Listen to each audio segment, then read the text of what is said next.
kok para habaib sayyid kok jarang bertorikoh?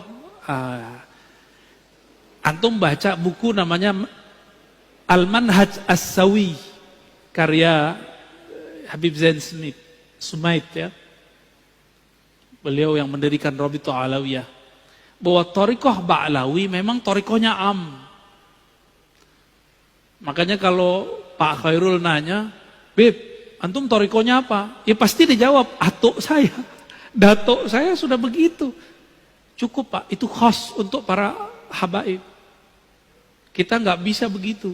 Di darah mereka ada darah putih Rasulullah Sallallahu Alaihi Wasallam. Maka mereka sedikit saja tasdik tentang abahnya, jidnya, itu langsung usul kepada Allah. Namun secara hukum alam, habaib tidak habaib kalau nggak ngaji ya jahil. Sama dengan orang biasa. Habib kalau nggak ngaji ya sama ke orang awam. Tapi kalau Habib ngaji, kita kalah langsung Pak. Kenapa kita kalah langsung?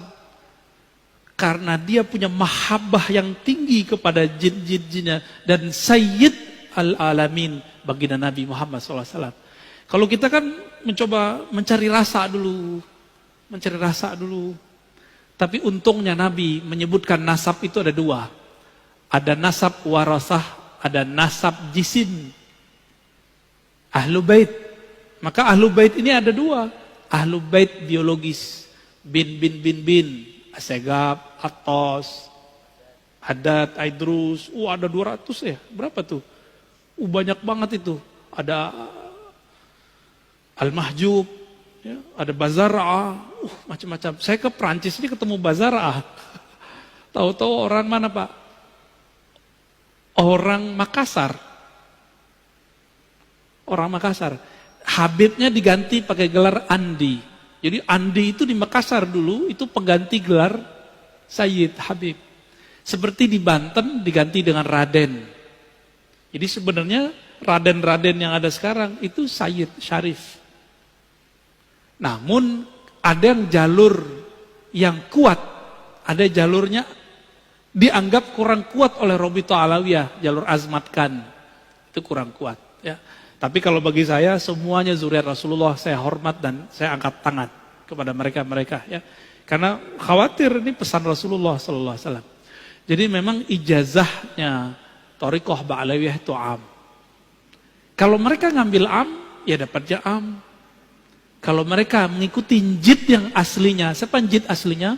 Sayyidina Ali. Sayyidina Ali ngambil talqin jamaah atau talqinnya khas? Tadi. Ngambil talqinnya khas. Fardi, berdua dengan Nabi. Maka Sayyid Habib yang ideal, dia punya guru spiritual yang mentalkin dia secara khas. Baru tergabung dalam dirinya Habib zahir dan batin. Kalau enggak, antum bisa lebih tinggi derajat kerohaniannya dari seorang Habib, bisa. Tapi jangan GR dulu. Dia punya jid namanya Ali, punya jiddah namanya Fatimah. Itu beres urusan mereka tuh. Punya Hasan wal Husain yang Nabi katakan Sayyidah Syababil Jannah. Jadi mereka kirim Fatihah aja atau salawat kepada Nabi, lalu keluarga Nabi. Langsung bergetar itu dirinya. Coba lihat Al-Habib Umar. Setiap salawat beliau sudah hanyut Pak. Hanyut beliau langsung. Karena cerita tentang jidnya beliau. Baginda Nabi Muhammad Sallallahu Alaihi Wasallam. Namun hati-hati para habaib sayyid ini. Jangan mengerdilkan rahmat Allah. Kan ada tadi jalur zuriat nur yang turunnya ke ulama. Meskipun bukan anak biologis Rasulullah. Makanya dulu para sadah, para asyraf, mereka juga berguru ke kiai-kiai yang bukan sayyid. Kenapa? Mereka menganggap walaupun saya sayyid, antum pewaris ilmu jid aneh, gitu ngomongnya. Maka mereka pun juga ngaji kepada para masyaikh, para kiai yang bukan sayyid. Karena pada hakikatnya pewaris Nabi itu bukan pewaris jisim saja, tapi al-ulama warasatul anbiya. Siapa saja yang ada nur khasyah, Rasa takut kepada Allah di kolbunya, dialah pewaris Rasulullah yang sebenarnya. Meskipun tidak ada sayyidnya, tidak ada habibnya.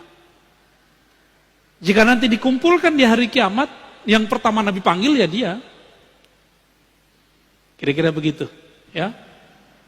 Jadi kita nggak boleh suuzon Pak sama habaib, nanti suul adab Pak, gugur semua torikot Bapak nanti, zikir-zikir Bapak hilang ntar, sholawatnya nggak nyampe. Nah, ini terakhir saya jawab, ada sebuah sholawat yang diajarkan Nabi, hadis Sahih Bukhari Muslim, apa kata Nabi? Bacalah sholawat, Allahumma salli ala Muhammad wa ala alihi wa azwajihi wa dzurriyyatihi. Ya Allah, sampaikan salam, sholawat rahmat kepada Muhammad, Nabi Muhammad, keluarga Muhammad, istri-istri Muhammad, dan keturunannya. Ini mukjizat Nabi. Keturunannya sampai sekarang masih ada. Jadi antum baca sholawat tuh mereka dapat Pak, zuriatnya. Tapi zuriat ada dua, zuriat ruhi, zuriat jasadi. Jadi kita yang bukan raden, bukan sayyid, punya kesempatan menjadi zuriat ruhi. Semoga kita bagian dari mereka, amin ya rabbal alamin.